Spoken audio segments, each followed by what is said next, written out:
So this was, 4 years now that it's sort of, we've left our farm. We had to leave. That was clear that we needed to stop our exposure immediately. And so not drinking the water was a fast, easy way, but also this was sort of when we were figuring this all out, it was sort of the November, December time. And so we were sort of encouraged that by the time the snow melted in the spring, we needed to be off of our land for the health of ourselves and our child. And so, stopping exposure is sort of the biggest way to cut down on the chemicals in your body, because they do slowly, very slowly, but you do, I don't know, what do you say? Get rid of them. People talk about cows depurating, so Yeah. maybe humans depurate too. But it takes years. The chemical half-life for PFOS and PFOA, the two worst, the chemicals that we were exposed to at the highest rate and which we know the most about. They're the most toxic based on what's known. It takes like 4 to 6 years to decrease your body burden by half. So when you've got a super elevated level, you're looking at decades before you get to a safe level.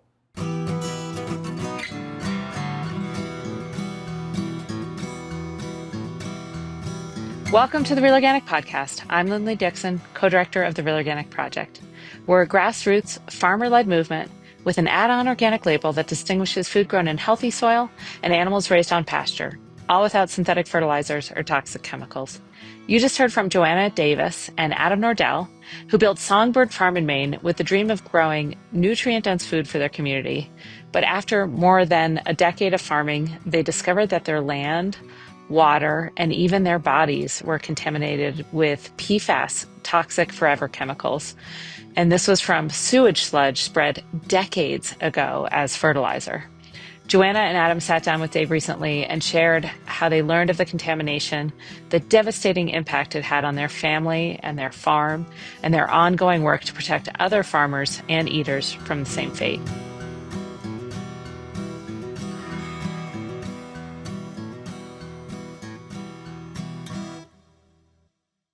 Welcome to the Real Organic Podcast, and I'm speaking to you invisibly today. I'm really pleased to be interviewing Johanna Davis and Adam Nordell in Freedom, Maine.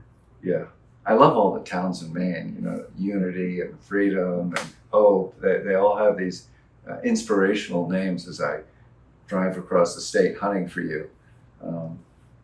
So welcome. You've got a really particular story to tell about sewage sludge, and you're organic farmers, and I'm going to let you tell the story. Your first farm, when you started your own farm, was Songbird? Yeah. We started in 2009, I think, was our first growing season. Which was down in Pemaquid on the coast, on a little half acre of land in Pemaquid and half acre of land in Whitefield. And then we moved from there. We were just leasing land for about 5 years. We moved to Starks, Maine, Western Maine, for 4 years. And then we found a piece of property in Unity that we bought and moved our operation there. And that was Songbird? That was, yeah. And the whole time, sort of, our business name was Songbird as we moved around the state, finding our spot. We grew mixed vegetables, and then also grain, wheat, oats, flint corn, dry beans. Had a stone mill, made flour. Yeah, we were certified organic and Real Organic Project certified as well. We were direct marketing through a CSA. We had a home baker CSA through which we distributed the flour and cornmeal and the beans. And then we're selling wholesale to resale, mostly at sort of the latter end of our time running Songbird Farm. So we were selling to a couple of statewide distributors that were selling in turn to natural food stores and food cooperatives. And we were also selling directly to several food co-ops. Can I ask a question about the flour that you were selling? I'm so interested in flour and baking. I'm a baker and I'm learning more all the time. That was whole wheat flour, or were you selling white flour? Did you manage to separate it? It was whole wheat. We had a sifter, so we could do different amounts of the bran coming through, but we couldn't hull the wheat before milling it. So the germ was still in it. There was at least some germ always in it, yeah. And how did that affect the shelf life? I mean, we sort of would encourage people to, if they were going to keep it for a really long time, put it in the freezer. Yeah. And sort of explaining that, as soon as that kernel is cracked open, there is sort of a life to it. But we also personally didn't really ever have flour going rancid. So it seemed, or hear of people with that issue. Yeah. So hopefully it worked out well. One of the things I learned that was so shocking to me is that when you go to the store and buy whole wheat flour, it's not whole wheat. And they've taken the germ out and some of the bran too, because they want to have the shelf life. And nobody knows that, and there's no legal requirement around it. They can call it whole wheat if they want. All right, so thank you. It's an interesting thing to me. So you had a nice farm. It was working. Yeah, it was working. It was a long time. We were in our 11th, 12th season. And sort of the approach that we took through our whole time with our own operation was sort of as little debt as possible and growing very slowly. And so, little changes, little old tractors that were always breaking down, a little bit of new equipment, hardly ever. But by, 10 years in, it started to feel like, okay, I think we can figure this out. I think we're moving towards a system that works for us and our family, and also can work, hopefully, long-term, sustainably, economically. We had several employees who were working with us for multiple seasons, had strong relationships with them, and the farm was in the way of employment supporting them as well.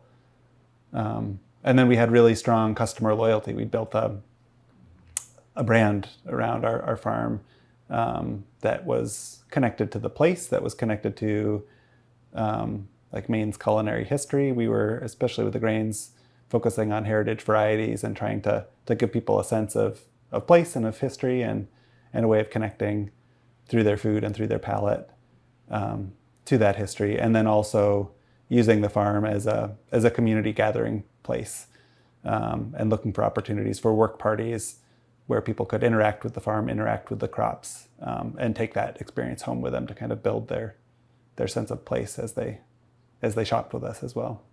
Kind of living the dream. Really, it sounds like an ideal farm, totally local, totally connected to community. How much were you wholesaling of what you grew? So our vegetables, all our vegetables were wholesaled, which was we had about 6 acres, 4 acres? 4 to 6 acres in vegetables. And by sort of our last year, we had about 30 acres in grain. Right. And so, we had sort of pared down to just a handful of different crops on sort of a larger scale. So melons, sweet potatoes, some greens, winter greens, tomatoes, peppers were sort of our biggest crops that we were, wholesaling through statewide distribution and then direct to sort of natural food stores. Did you believe that your grain had a superior taste as well as, we hope, wonderful qualities of health? But I'm just curious, did the bakers go, whoa, this grain tastes better, this flour tastes better? Yeah, I mean, I feel like people would tell us that. Hopefully it was true. I definitely think the cornmeal, this variety of corn that we were growing, Abenaki flint or Roy's callus flint, does have an amazing sweet taste that does not taste like sort of old, however many year old cornmeal you buy in the store. And I did not realize that people liked cornmeal to the degree that they like cornmeal, because people go bonkers. Little known fact. Yeah, I mean, that was one of the wonderful, exciting things about farming and interacting with our customers. Was just like learning about people's really niche food passions. Like, yes, people are very excited about cornbread, and there are a lot of like old cornbread recipes passed down in people's families, and polenta recipes, and cornmeal mush, cornmeal porridge recipes that they like resonate deeply. People care about it, and other crops as well. You know, there's a lot of people care about food. They get very excited about food, and it's fun to share that. Yeah, that's great. So, at some point, you discovered you had a problem. Yeah. It kind of came out of the blue. There had been, I think, through some sort of mass email publications, I had seen the word PFAS, and I kind of threw it off as like a dairy issue. It seemed like that was who it was being targeted. And that was probably like 2 emails within the year that I saw. Didn't know what it was, didn't look into it, whatever. I don't have cows. And then a customer friend of ours reached out, and they had been a little bit more informed about it. They were a Maine guide, and there had been an advisory in Fairfield, which is about half an hour from where our farm was, about not eating deer meat from a certain area because of PFAS. And this customer of ours, had dug into it a little bit more, had found a map from the Maine DEP about sludge spreading sites. And on that map, the field across from our house was tagged.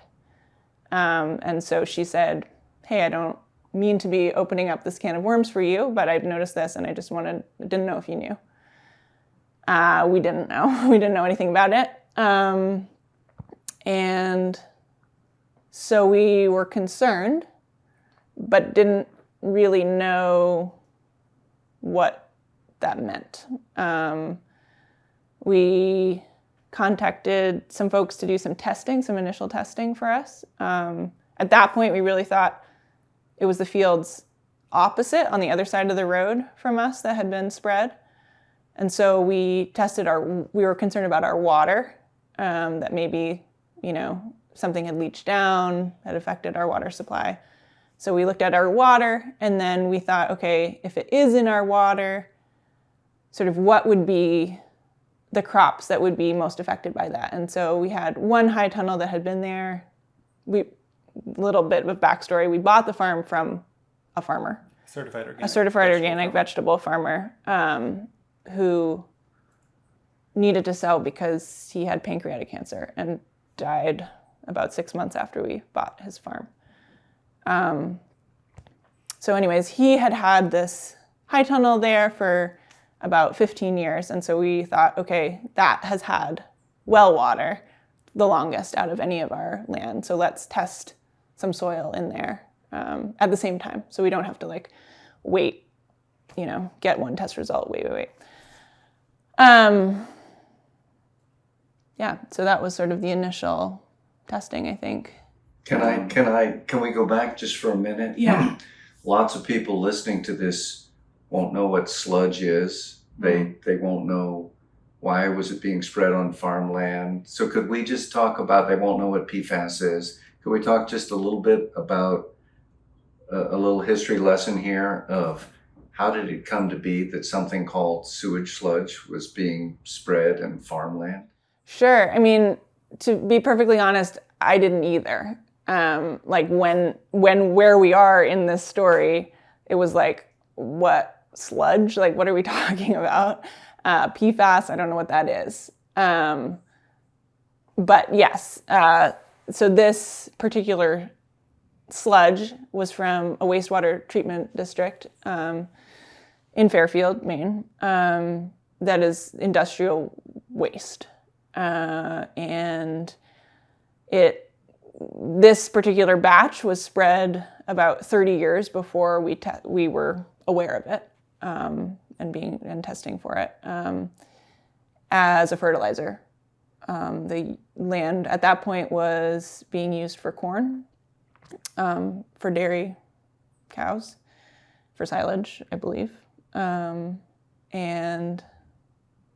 the manufacturer where the waste was coming from to the water district, was a place that was making like paper plates, paper bowls. And so the chemical that's used to create the soft waterproofing inside your bowl so you don't get beans on your lap when you put chili in your bowl is PFAS. And that chemical was making its way in large abundance into the waste stream. So what was happening there was completely legal. The manufacturer was sending their water to be treated.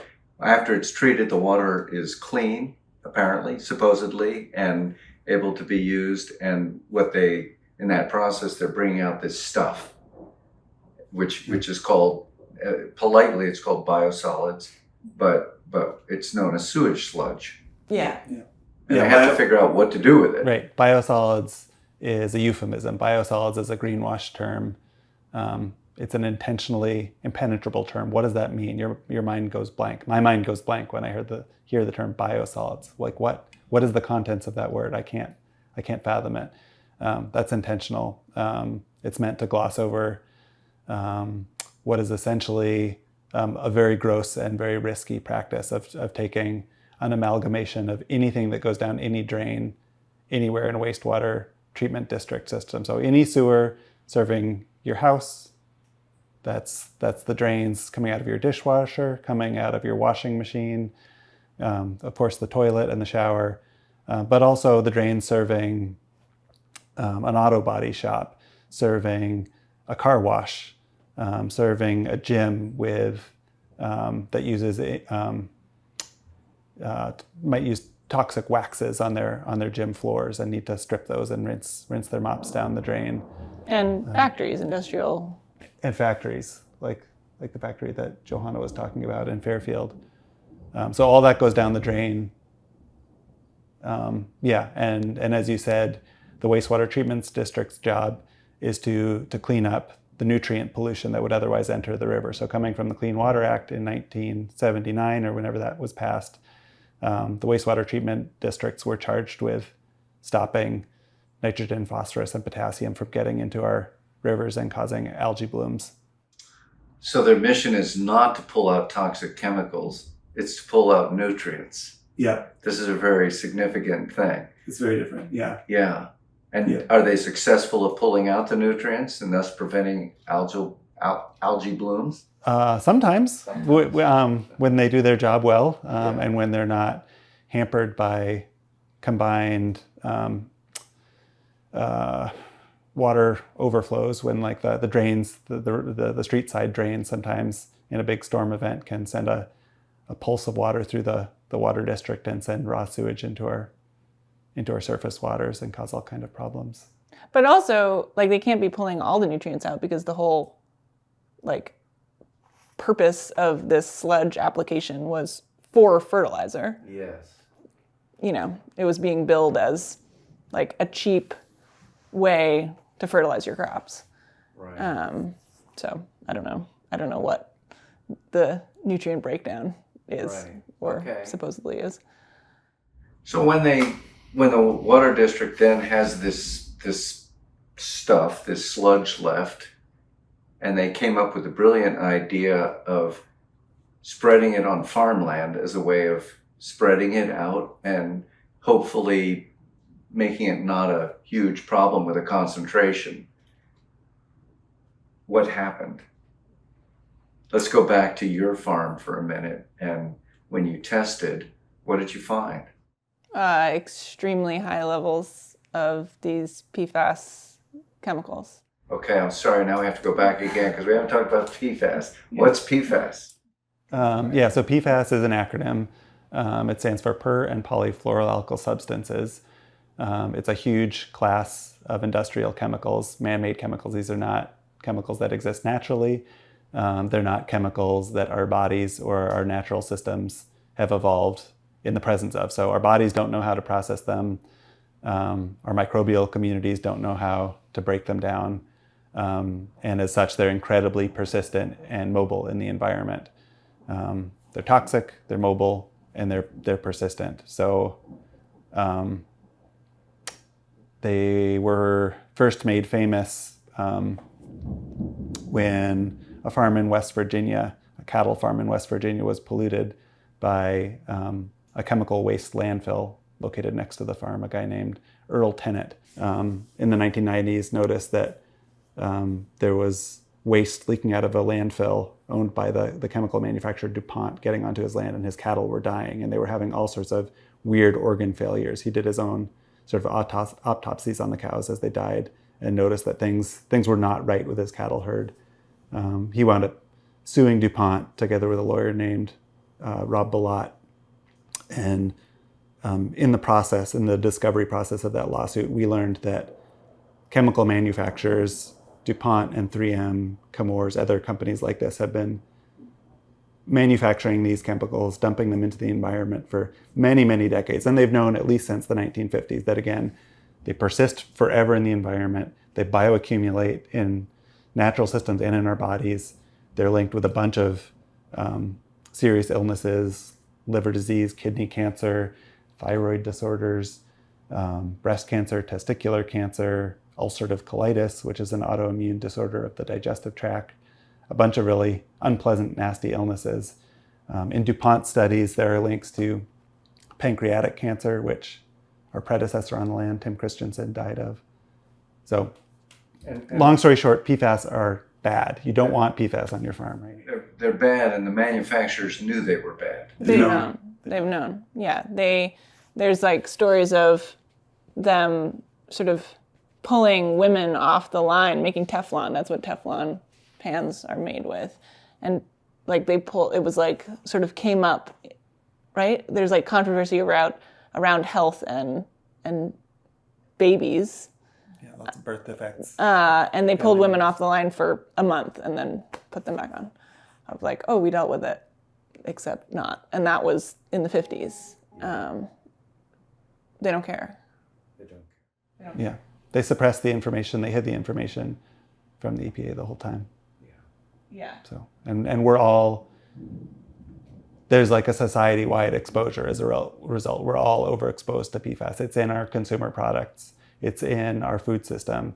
It's in so many municipal and private water supplies across the country. And the baseline exposure to PFAS in the US population is too high. Like there are population-wide health impacts that we see in our communities. We know instances of cancer in our communities are way too high. So we're all across the population living with this unacceptable toxic body burden for which we can thank DuPont and 3M and Chemours. And we all have PFAS in our bodies, pretty much. We do. But some people have much higher levels. Right. So I said, we're all living with this unacceptable background level. But then by the mismanagement of our waste streams, there are communities across the country that have gotten hit really, really hard with PFAS. And unfortunately, one of those communities is here in Maine, and is some of the organic farming community here in Maine, and the conventional farmers as well, and our neighbors and our workers. So to go back to your story, what did you discover when you tested the water and the soil? Did you test the soil? We tested soil in the greenhouse, yeah. Yeah, there was incredibly high in both locations. In that process, it's a little blurry to me now, but maybe we came on more mapping at that point of the sludge sites and realized that, it wasn't actually just spread across the road. It was also spread on our side of the road our predecessor, Tim, who Adam was talking about, had built this farm on a cornfield. So it wasn't an old farmstead where, the house had been there since, 1820 or whatever, and the cow barn's over here, and the whole thing was a cornfield. So the whole thing had been spread. So that means, everything that our house is sitting on, our lawn, the sandbox that our kid plays in, everything had been spread with this industrial sludge that was incredibly toxic. And so, from those initial tests, it was just sort of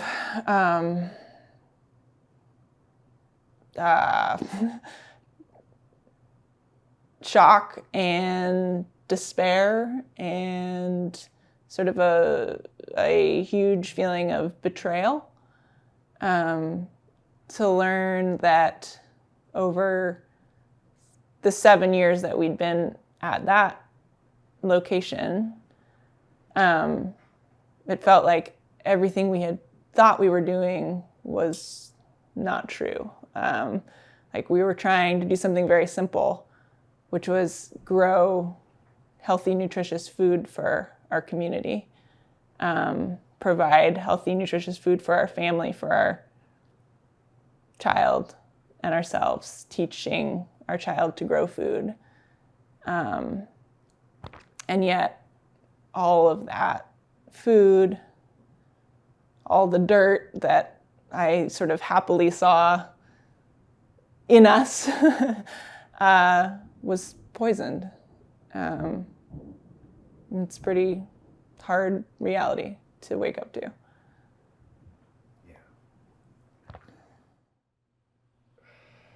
And this is 30 years after the spreading happened. So the farmer, it was as Johanna said, the farm was a satellite field for a conventional dairy farm that was lured into believing this is this miracle-free fertilizer. The farmers who accepted the sludge were told in writing from the Department of Environmental Protection here in Maine, this product is not going to contaminate your land. It doesn't pose a risk to your water. It doesn't pose a risk to your health. There are documents saying that. That's completely not true. Yeah. DEP didn't know, but the regulators at the state and federal level were at that time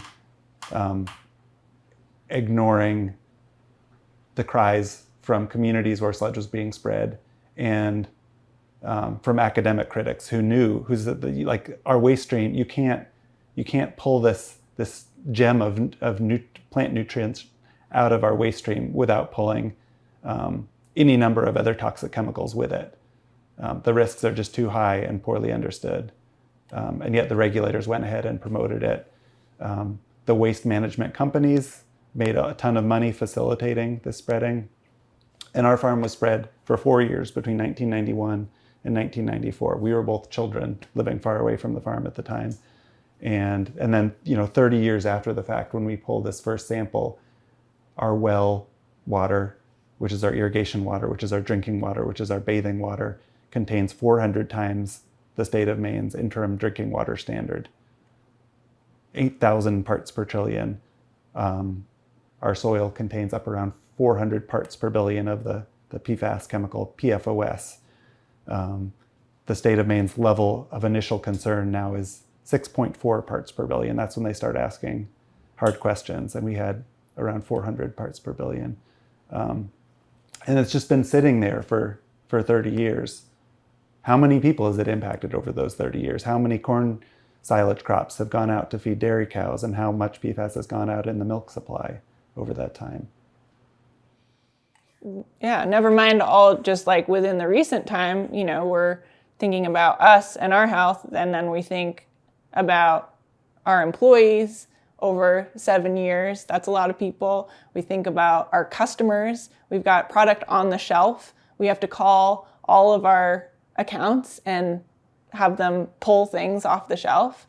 We're in a state of just like disbelief and anger, and in that time we have to just stop all sales, disrupt everything because, what more harm is going to happen? This has gone way too long, untracked, unmanaged, and suddenly it's our responsibility to create that change, which is a lot. And you were innocent of having any idea of this, and Tim had no idea of it, and the dairy farmers were assured by the government that there was nothing to be concerned about. Exactly. So certainly the government was had a profound failure there, and the people making the chemicals were absolutely acting in a criminal way because they did know. Completely. It's definitely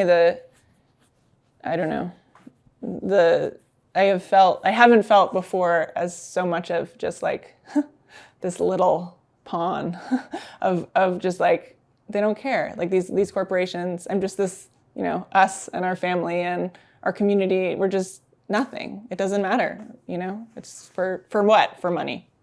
So that this corporation can make billions of dollars. Is it likely that this pollution contributed to Tim's death? Is there any way of knowing that? I mean, I know with glyphosate, there's certain kinds of cancer that are really unlikely for a younger person, but younger people get them if they've been working around glyphosate. Do you think that was true for him? I mean, there's, it's an assumption, right? Pancreatic cancer you're at a much higher risk with PFAS exposure. And he'd been living on the land for 25 years. All I know is the levels that my family had in our blood from living there for 7 years. And it was incredibly high. So I think I know what I believe, but there's nothing for sure, I guess. Yeah, you can never prove it. Right. So there's so many parts here, but let me ask about, for you personally first, you discovered that you'd been being poisoned by this land that you loved and that you took care of.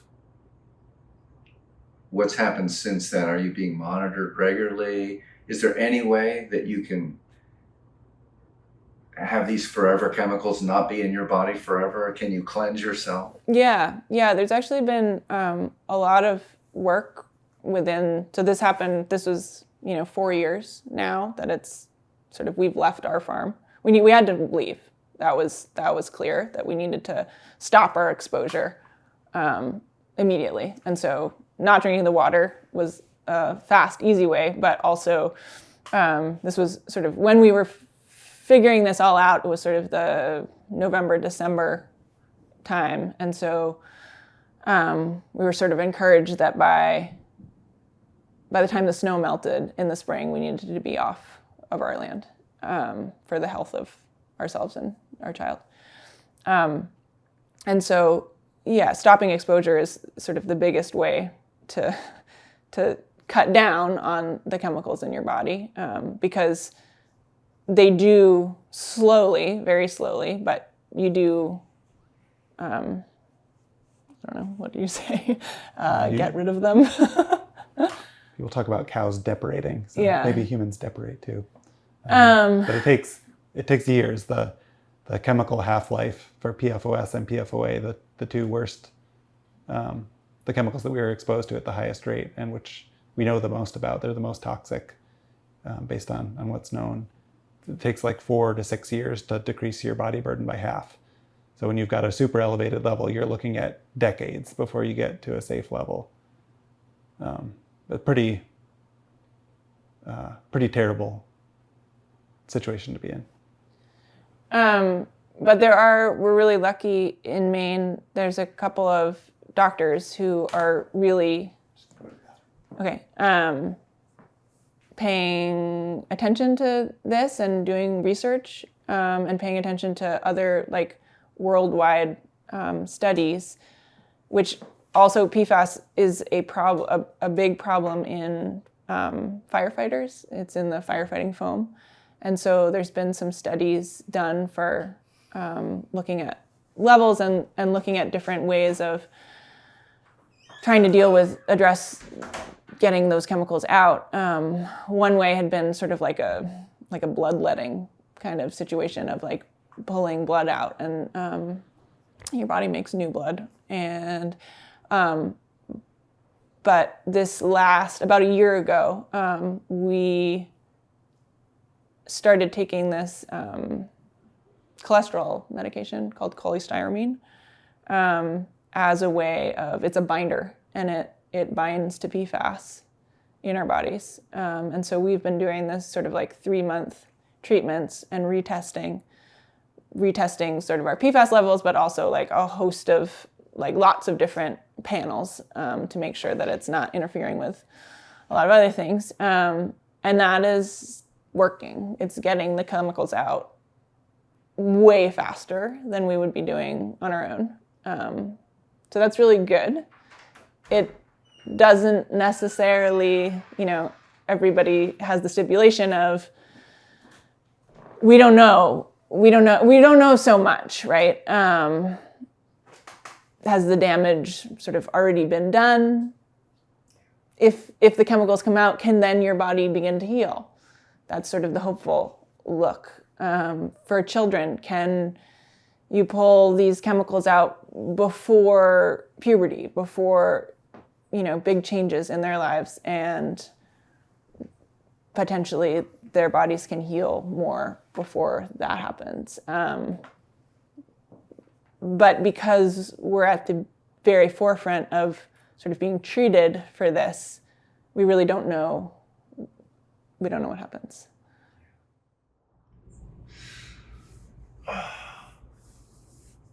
It's just overwhelming to hear your story. We know that there's all kinds of chemical pollution. We know that we all have PFAS. We know that we all have glyphosate in our bodies. And we know this is not a good thing, but yours was such an acute betrayal. It was, somebody knew what was going on and remained silent. Has there been any conversation about criminal action against the companies that knew this and remained silent? I mean, there are some lawsuits. I think the state is filing a lawsuit, and MOFGA, the Maine Organic Farmers and Gardeners Association, is part of a lawsuit. You would know more about the status of this. Yeah, a whole bunch of states are suing the PFAS manufacturers. Some of those lawsuits have been settled recently. New Jersey just settled with DuPont and 3M and Chemours. And then there are some private suits as well representing some of the highly impacted communities. So yeah, hopefully they'll wring all the money out of those companies that they can. That's wringing money out, but it sounds to me like people should go to jail. Oh yeah. It should be criminal action. Criminal act, yeah. Right. That's true. Yeah, it was criminal activity, certainly. Yeah. Okay, so once you discovered this, you left the farm. Where did you go? Yeah, we rented an apartment.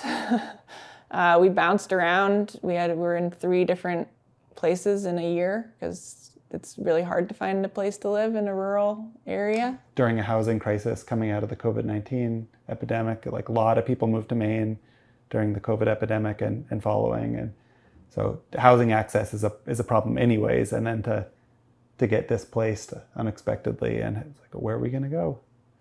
What year was this? The fall of 2021 is when we found out. Right in the middle of COVID. Yeah. Yeah. There already was the great migration from the cities up to northern New England. We had it in Vermont too. Yeah, for sure. People were scared, and so they were looking for a place they could go. Yeah, which is very understandable. Yeah. Right. Maine's a great place to live. I understand why people want to be here. Right. And then what? After you found an apartment and all, I mean, I just walked through a beautiful farm, an active farm. Yeah, so we're living on a friend's farm now. This is Village Side Farm owned by Prentice Grassi and Polly Shaika. And I work here. I got a job here the spring that we left our farm, needing some just like normalcy of planting some seeds in some dirt because I know how to do that, and needed to keep going with something that I think I still believe is good. And so, we're trying to move on and figure out what our new life looks like. Sort of backing up before then, sort of when we put our cry out to our markets of, canceling sales and pulling stuff from the shelves. And we reached out to MOFGA, the Maine Organic Farmers and Gardeners Association, our certifier, who also provides a lot of farmer resources. And also our land had an easement, farmland protection easement put on when we bought the place from Maine Farmland Trust. We also reached out to them and just were kind of like, do you know this? Do you know this because you own an easement on this property? Do you know this because you've been certifying our food? And what do you do? How can you help us? Because yes, this was affecting us, but it's way too big of an issue for any farm to deal with on their own. You suddenly have no sales. You then don't have a safe place to live. You then are racked with sort of the emotional intensity of the potential of all of these health impacts. And it's really, really intense. And we got a lot of support. We live in a place and have been building, like Adam said earlier, a community around our farm and around people who care about the place they live and the people who live here. And we were really supported by individuals as we began sort of crying out with what had happened, and by these organizations. There's now a fund that MOFGA and MFT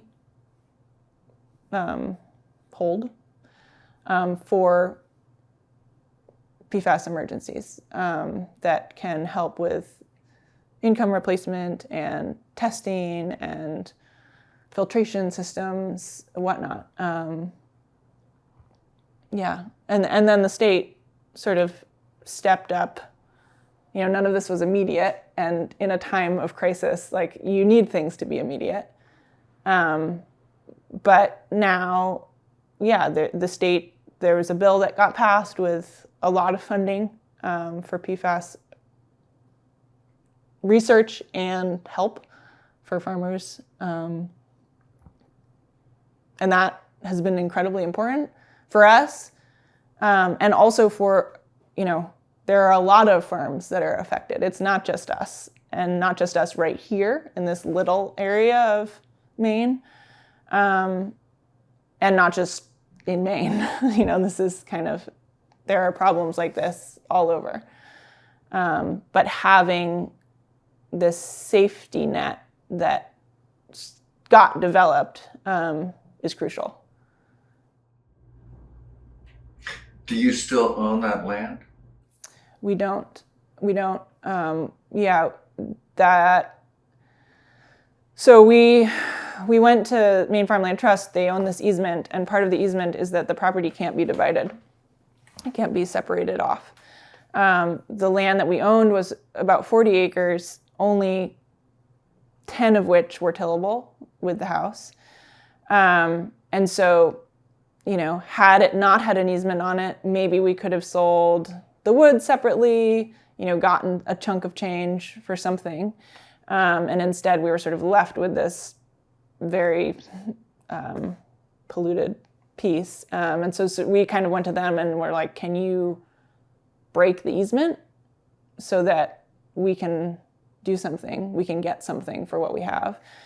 And instead they decided to purchase the farm from us, and now are in the process of selling it to the state. And that also is a piece of this sort of emergency fund that the state holds now, is farm buybacks. Yeah. I mean, what else is there for the people who are so affected? And it's great that the state is stepping up. It seems like this has become, I don't know, particularly well known in connection with organic farmers. I know it's certainly not just organic farms that are impacted. Was it the organic farmers who were vocal about saying this is going on to us? Or, I'm curious how it is that in Vermont, I heard about the organic farmers in Maine, when obviously this has been spread on many conventional farms. Mm-hmm. Right. Yeah. Mm-hmm. So the first PFAS impacted farmer to speak out was Fred Stone, a conventional dairy farmer from Arundel, Maine. He's the whistleblower. He's, when you think about like the hero who speaks up at great cost and unveils a problem that's been impacting people for a long time. Like we all know that story in some form or fashion. That's Fred Stone. If he and his wife, Laura, hadn't spoken up, spoken to the media, spoken to the legislature, none of Maine's PFAS investigation would have gotten underway.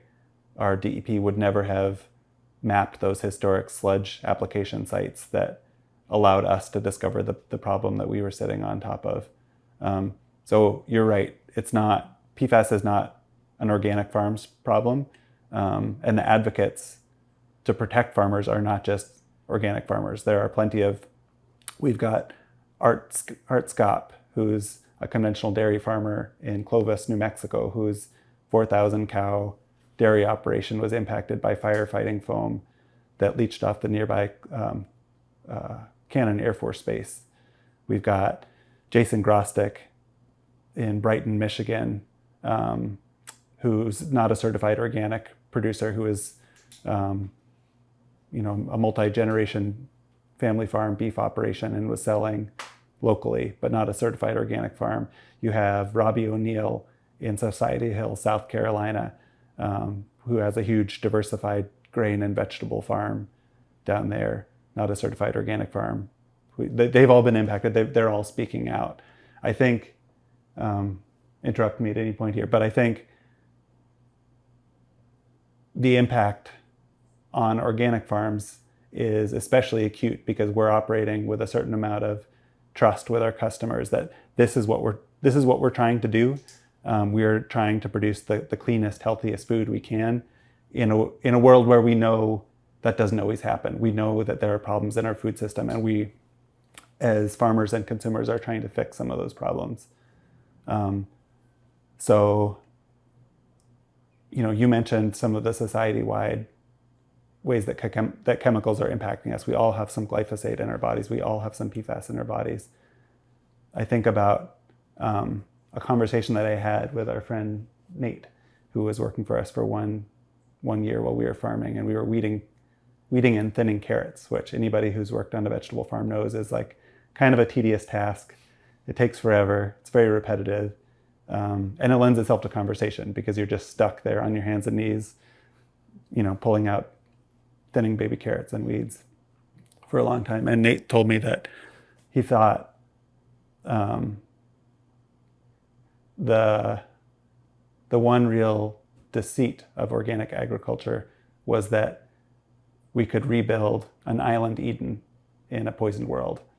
That through the 3-year transition to an organic certification, through our organic management practices, through our exclusive purchase of OMRI-approved farm inputs, we're building a safe world. Those things are all very, very important. I support organic agriculture. I support the Real Organic Project. But there are times and ways in which it's not enough to protect us. And there are times and places where, it's failing. in a fundamental way to achieve its mission. And that's demonstrated by what happened to our farm. So I think, for me, I'm just speaking for myself, I think that PFAS poses this like sort of a fundamental challenge to the idea of organic agriculture. And inside of that challenge is an opportunity. Like, how do we respond to this thing that has the potential to flip our values on their heads? And we have to double down. We have to, like, yes, the farm system, like, we know the ways that we're building soil health. We know the ways that we're protecting our farm from getting adulterated through the use of products that would pose a risk. But I think PFAS demands that as farmers and as consumers and as organizations that support organic ag, as certifiers, like, we have to operate at the community level and at the policy level to change systems to protect our food system, and to change chemical regulation, and to change waste management practices. Because the chemicals don't respect property boundaries. If I'm doing the best thing and my neighbor is spreading sewage sludge on their farm, that puts me and my family and my business at risk. If 30 years before we bought our farm, someone else took an uninformed risk, that impacts us now. So we really do, all of us need to engage. If we care about the ideals of organic agriculture, this is a place where we really need people to engage. And there's so much about it that we don't know. Like, we're paying attention now to PFAS, right? Some of us are.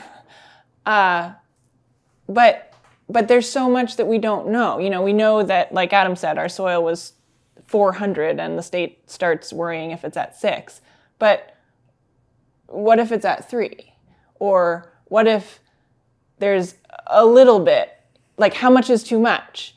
You know, how much is too much in the water? How much is too much in each vegetable? How much are these crops taking up? How much in a hay crop versus for this kind of animal? You know, there's just so much we don't know, that there needs to be focus put on this, because otherwise we're all, you know, growers are just making decisions on the fly that we don't know. We don't know what's the right thing to do in terms of, you know, finding compost, right? There's no regulation around compost. PFAS in compost. If it has a little bit of PFAS in it and it gets spread over a lot of area, like, you know, is that okay? What is okay? Are we continuing to pollute areas because what we see right now, we don't think it's going to affect us because it's too small? But that's what we said 30 years ago, and look what's happened now. You know, like, now is the time. We didn't have any foresight 30 years ago. Some people did, you know. Some people said, absolutely not. There are towns bordering right here that did not allow sewer sludge in their towns. But, you know, like we were saying too, lots of people didn't know the risk, didn't want to look at the risks. But now we know there was a huge risk. But what else, like, what are our blind spots now in this issue? Like, obviously tons of other issues too, but in this issue, what are we missing?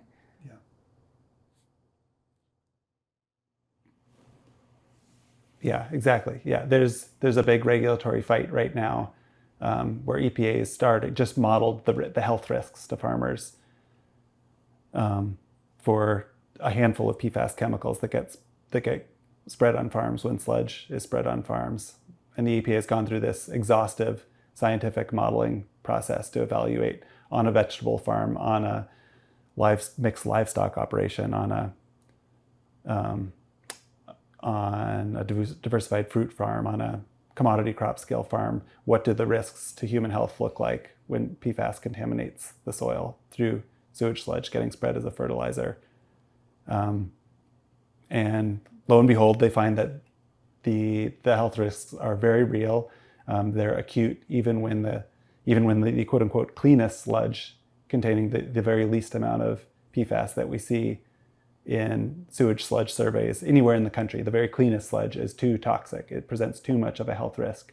Just looking at two specific PFAS chemicals, PFOS and PFOA. But exactly what Johanna is saying, we're having this regulatory fight with organizations that purport to represent the interests of farmers across the nation who want continued access to sludge as a fertilizer for their farmers. Based on like, did the EPA overreach? Are their assumptions fair? But we're not thinking about microplastics. We're not thinking about nanoplastics. We're not thinking about persistent pharmaceuticals. We're not thinking about antibiotic resistant microbes that are getting flushed down the drain. Like we know there are other concerns. I think that's what I hear you saying. And that's like, we're responding to a 30-year-old crisis and trying to learn the lessons from that. But the lessons aren't small. The lessons aren't, we need regulations for PFOS and PFOA. We do. That there's no question about that. But yeah, the bigger lesson is that our blind spots about our waste stream are enormous. And when sewage sludge gets spread on farmland, we're asking farmers to bear an enormous amount of risk for all of society that no one is able to characterize until it's too late. There's so much there, and I really appreciate what you're both saying. I'm curious,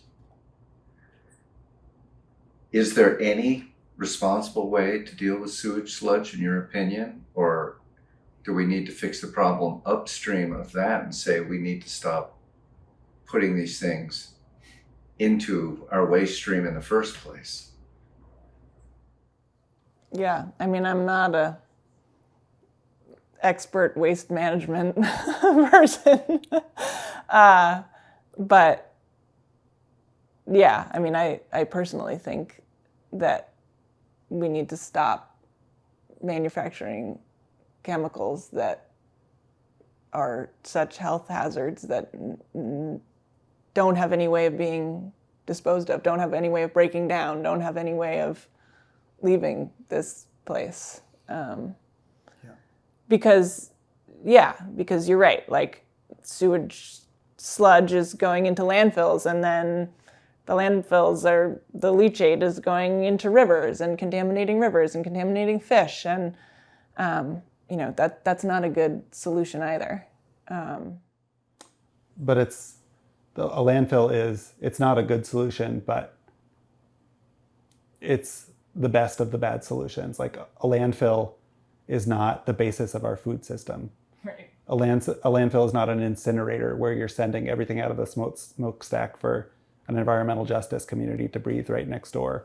And landfills are not adequate and are not adequately managed, but they're somewhat contained, and there are opportunities for, I mean, we're essentially asking farmers who don't want sludge to be spread on their farms to like fix our waste stream. Like that's not our job. But yeah, we have opinions, sure. Like the landfill operator in Maine that is based in Vermont is filtering its landfill leachate in Vermont. But in Maine, at the Juniper Ridge landfill, they're dumping their waste stream they're dumping their leachate into a wastewater treatment plant at a shuttered paper mill. So is anybody like operating the wastewater treatment plant there, or is it just sitting idle? Is it just like a pass-through pipe? Nobody really knows. And then it goes right into the Penobscot River, as Johanna said, right next to the Penobscot Nation's land. That's unacceptable. They're cleaning their leachate in Vermont, in their home state of Vermont. And in Maine, they're polluting the tribal waters of our biggest indigenous tribe. That's unacceptable. But I think a properly managed landfill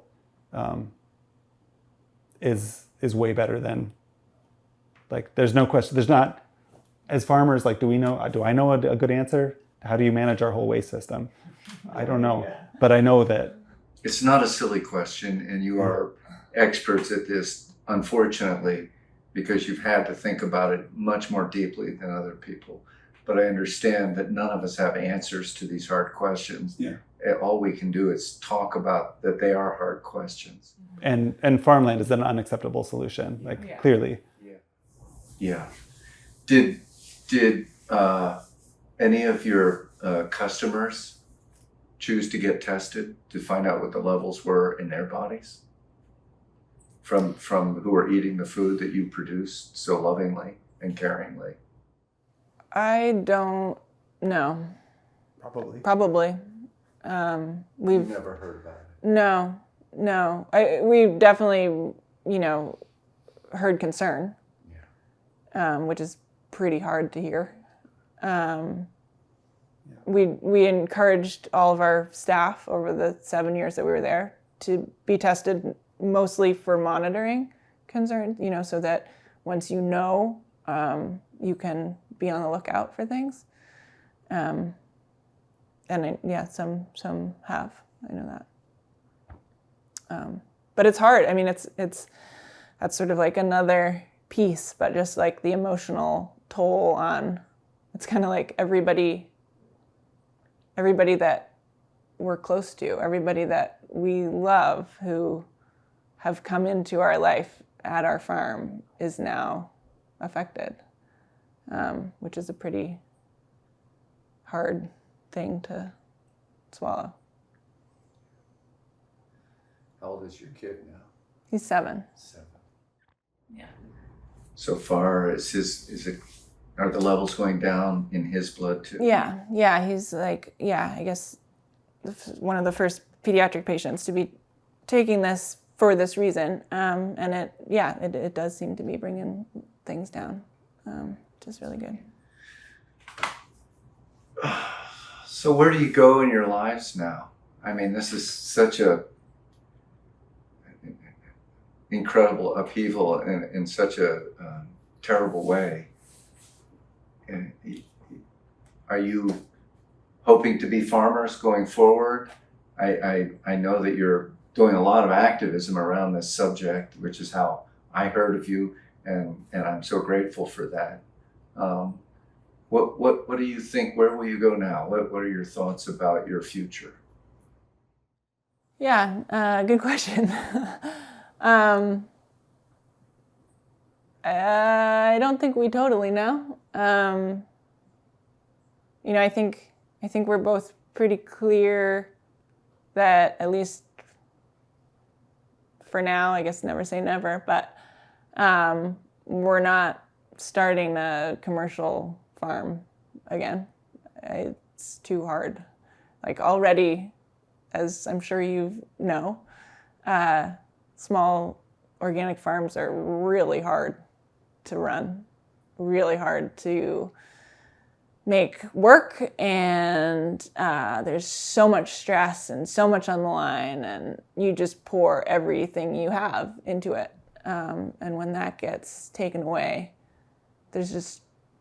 I don't have those energy reserves anymore, and it becomes the question of why,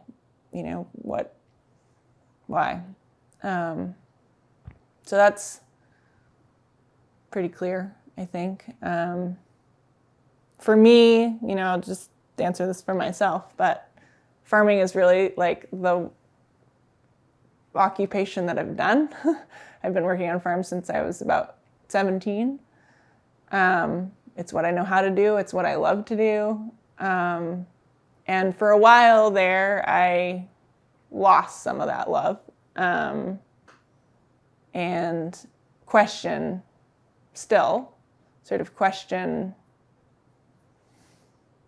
the piece that farming plays in our lives, and what it's worth. But I'm also addicted to it. So yeah, I'm working here at Village-side. I get to drive tractors, which I like to do, and eat a lot of good food. So what I'm doing right now. Yeah, and since we shut our farm down, coming out of our activism, Johanna mentioned the 2 relief funds, the one housed by the Maine Organic Farmers and Gardeners Association and Maine Farmland Trust jointly, and then the state fund. Those both came out of advocacy between us and our friends. A bunch of our farmer friends in this area were impacted similarly to us. It's like a lot of our community was impacted, and learned of our impacts in a short time frame over the course of a couple of months. So we were able to work together as a group of PFAS impacted farms to push the nonprofit sector and to push the state to take action. But in addition to those 2 relief packages, we were able to push the state to ban the land application of sewage sludge, where Maine is the first state in the country to do that. Since that's happened, Connecticut has followed Maine's lead and now no longer lets farms get contaminated in this way. There are numerous other states that are considering taking similar action. Massachusetts and New York are considering bills to ban sludge application and help PFAS impacted farmers. Unlikely states like Texas and Oklahoma are considering, Republican-led states are feeling the impacts of PFAS in their communities, their farming communities, and are trying to take action as well.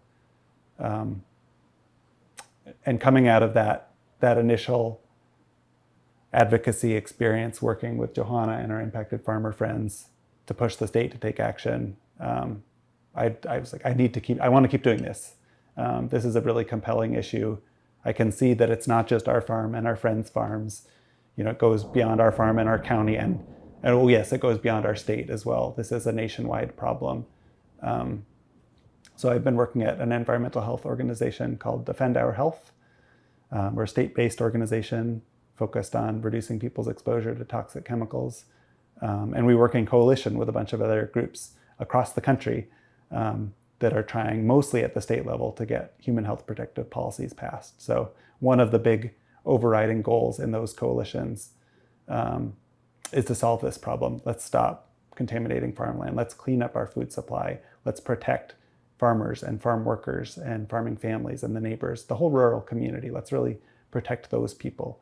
And in the process, let's protect our food supply and protect the health of consumers. So that's been where I've been working the past 3.5 or 4 years is at Defend Our Health. Great. Well, we'll certainly link to this in the program notes for this interview. This is one of the more powerful interviews I've ever done. Before we go, is there anything you would like to say, anything I haven't asked that should be asked that you want to talk about?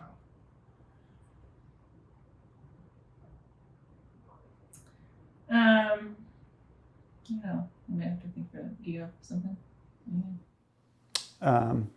Dave, thank you for covering this topic. This is an important topic that people need to hear about. Farmers need to hear about it. People who care about real organic food need to be thinking about it. And as much as people are able and willing to lean into the issue, to learn more, and to advocate for health protective policies for their farming communities in their states, we need your alliance and your support in this big fight to protect our farms. So thank you to Real Organic Project for covering this.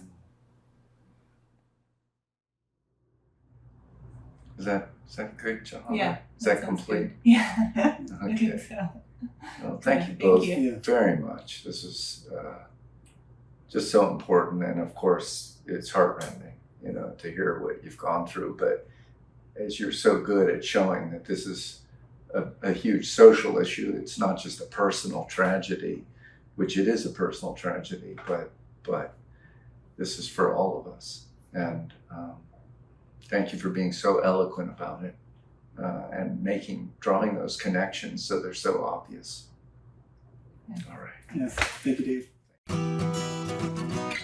Thank you for listening to the Real Organic Podcast. If you have a spare minute today, the single most effective way you can help us grow this movement and others to find this podcast is by leaving us a rating and a review wherever you listen to our podcast. You can find a video version of this interview on our website or on our YouTube channel, and you can join us every Sunday for a new episode featuring voices from the organic movement. And if you haven't already, please sign up for our weekly newsletter at realorganicproject.org/email. See you next time.